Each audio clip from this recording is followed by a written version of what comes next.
So this time I have three Earl Grey teas that I bought from let's see, oh yeah, Harney Sons. Yeah, last time I got this one. Last time I got it in that white and gold tin though, and I compared it to, I don't remember. I think I compared it to one other, and I thought that this one, I think I thought this one was the best. Not sure, but this time we have their Earl Grey Supreme, which is of course this one here, and it is in this cup here. It's a nice reddish color. Smells really good. And next we have this, which is in this one here. It is also a pretty nice red. Sorry.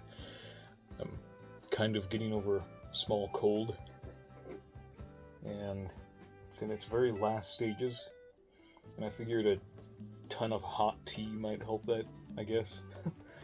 But this one is supposed to have the most bergamot oil in it, which that's what I'm going for when I drink an Earl Grey tea, and I feel like that's probably what most people are going for. So this one I'm pretty excited about. It's supposed to be the most like bergamot oil, has the most bergamot oil in it, I mean to say.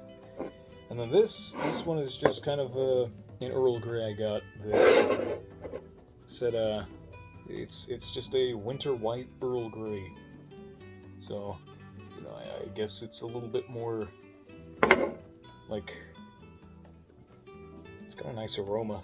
It's just supposed to be mellow, I guess. Well, I am going to move these out of the way, and then I'm gonna slam literally 3 cups of tea. Genius. Alright, so which one was this one? Okay, so I think this one was the... Excuse me. Okay, I'm back. So I think this one is the Earl Grey Supreme. And, yeah, I've had this one before. I should have just got the tin, because these came in cheaper looking sachets. Sachets? Stupid word, but anyway. And there's like less in it. And, I don't know, it doesn't smell the same. It smells slightly weaker, so I think maybe this is going to be a little bit of a lopsided review, but I don't know, let's just taste it.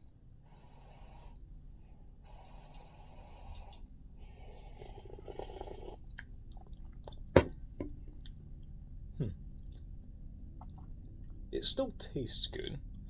So I got this. It's milk. I have gotten accustomed to not using sugar for my tea again. Like, I used to just enjoy drinking tea without sugar, and then I started really liking tea with sugar and like milk.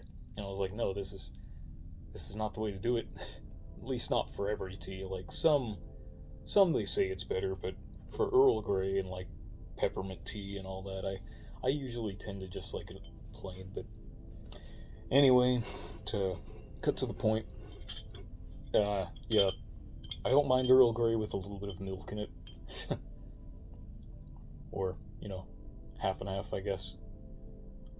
So let's ruin it and then see how it is. I really actually don't want to put a second one in. Fuck it. Okay, so give that a stir. Last time,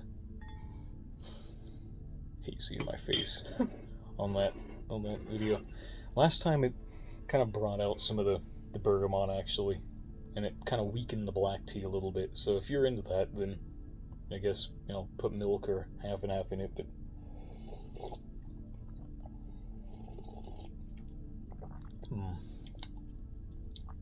Yeah, you know, not bad. Even if you don't get the tin or you don't get the loose leaf, it's still a solid tea in these slightly cheaper sachets.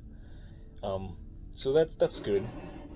But now let's move on to these. What is it, Imperial? Okay.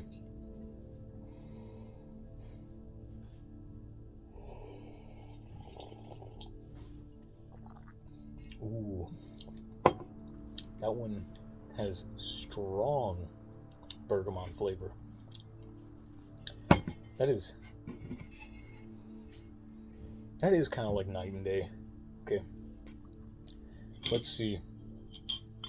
Let's give it the real moment of truth, though.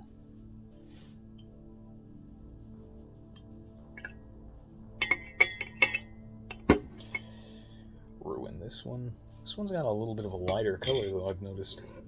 I think. I don't know. Let's let the camera decide. Nah, it's about the same. Okay. Oh yeah. Oh yeah. The Earl Grey Imperial.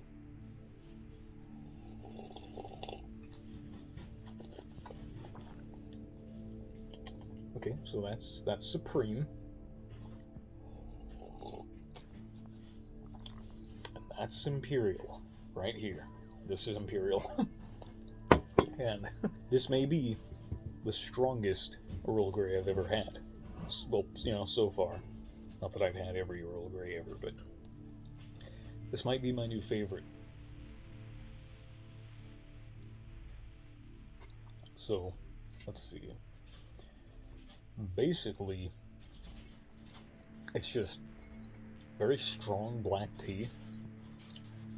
It's slightly bitter, but you know, that bergamot oil, it's strong in this one, and if that's what you're looking for, I do recommend this one. Then this is the one that I am talking about right here, and it is really nice.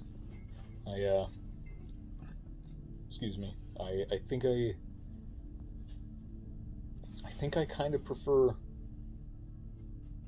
it alone without the cream, but either way, just like last time, I didn't mind it either way. I'm not really too pretentious when it comes to teas, to be honest. I just review them the way that I you know, how I like them. If I like it, then I like it, I guess. Okay, but now moving on. This one's kind of the odd one out. It's the Winter White, or whatever. This one's very light in color, even without cream in it. Of course, I'm going to taste it without ruining it, and then I'm going to ruin it, and then see what it's like. Ooh, it's a nice color it has, though.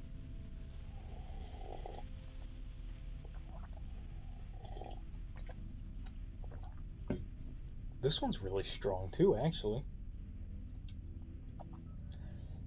I don't know, well, not necessarily strong, but the bergamot is strong. The black tea in it isn't super strong. I think that's kind of the point, though. But the bergamot in it is very strong. That slightly bitter aftertaste in the bergamot oil. Of course.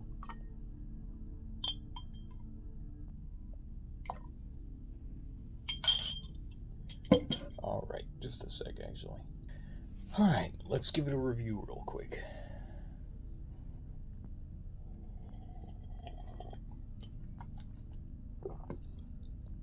This one is probably the worst with milk in it.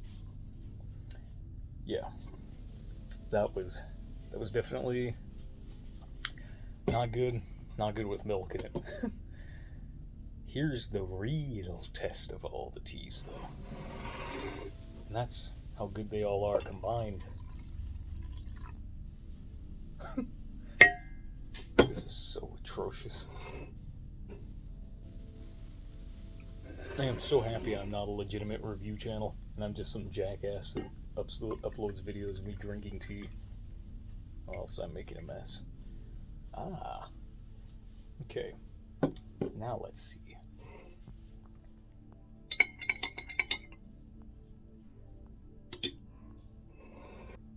Sorry.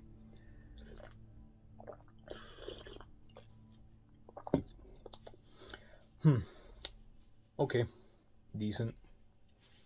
Okay, so basically this may be my favorite. There's also this, what's it called?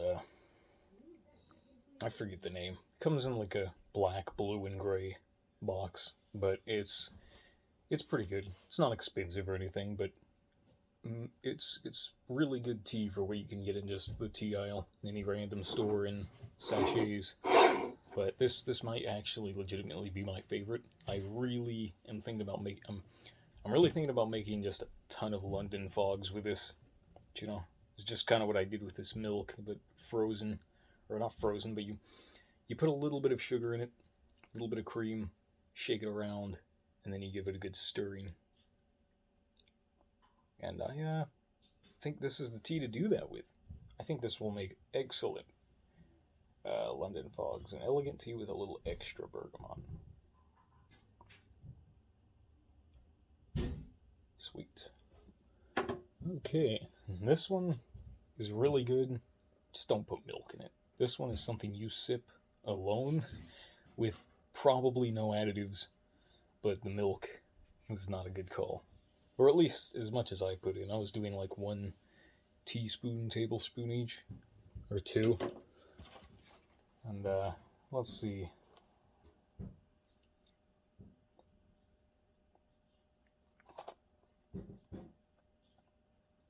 Yeah, this one still good. I think this one still might take second place. But yeah, either way, it is no longer the strongest in my opinion. Still pretty good though. If this was on the shelf and I couldn't find the, what is it, Earl Grey Imperial, probably just pick this up. Now to finish this monstrosity. That honestly, combining it all made it lose its profile. It's just milky water now. I think. Let's see. Yeah, that gets worse after every new sip. Not that great when you combine them all. Who'd have thought? Individual though, I'd say the one in the big green tin, the Earl Grey Imperial. I'd say that's probably my new favorite. So whatever, 10 out of 10, I guess. The winter white Earl Grey, that was like a 7 or 8. Kind of a little too mellow for me. Maybe it'll still make good London fogs, who knows. The Earl Grey Supreme, that's still like good. It's still like 9, 10 out of 10 too, but you know, I just got something a little stronger, a little better, so you know, at the very least, it's gonna go down a little. And that's gonna do it. Don't combine those teas, obviously. Not that anybody else is really gonna be thinking about doing that, or not that anybody else just buys as much Earl Grey as I do. If you do though, then I don't know. I guess that's cool. I really love Earl Grey. My tea cabinet has like 2 more packs of Earl Grey in it right now. Anyway, I'm gonna go finish this, and that's it. Late.